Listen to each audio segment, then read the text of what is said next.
Welcome back to my YouTube channel. আশা কৰিছোঁ আপোনালোক সকলো ভালে আছে।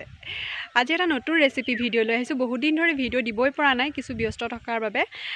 আজি এটা সুন্দৰ ৰেচিপি লৈ আহিছোঁ আপোনালোকৰ বাবে। আহকচোন বেছি দেৰি নকৰি ভিডিঅ'টো আৰম্ভ কৰোঁ। প্ৰথমে মই লাগতিয়াল বস্তুখিনি লৈ লৈছোঁ। প্ৰথমে সৰু সৰুকৈ পিঁয়াজ কুটি লৈছোঁ, ধনিয়া লৈছোঁ, আদা নহৰু পেষ্ট আৰু বিলাহী সৰু সৰুকৈ কাটি লৈছোঁ, জলকীয়া আৰু আদাৰ পাত অকণমান সৰু সৰুকৈ কাটি লৈছোঁ। মাংসখিনি মই এখন কলপাতত ভালদৰে গোটেইখিনি লৈ লৈছোঁ। মেৰিনেট কৰিবৰ বাবে আদা নহৰুৰ পেষ্ট লৈছোঁ আৰু ধনিয়াৰ পাত লৈছোঁ।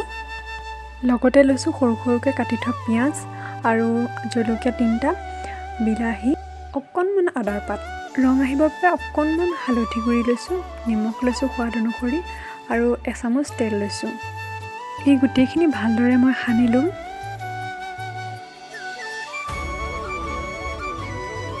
এইখিনি সানি ধুনীয়াকৈ হৈ গৈছে। মই এটা বাঁহৰ চুঙা লৈছোঁ আৰু বাঁহৰ চুঙাটোত মাংসখিনি ভালদৰে ভৰাই ল'ম।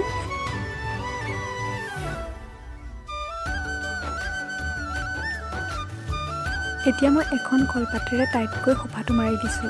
চুঙাটো ভৰোৱা হৈ গৈছে আৰু এতিয়া এইটো পুৰিমগৈ আমি যাবলৈ।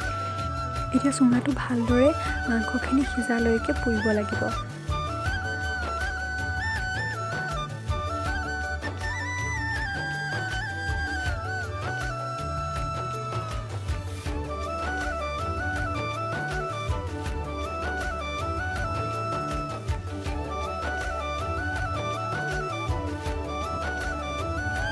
মাংসখিনি সিজি গৈছে আৰু এইটো এতিয়া কাঢ়ি দিম।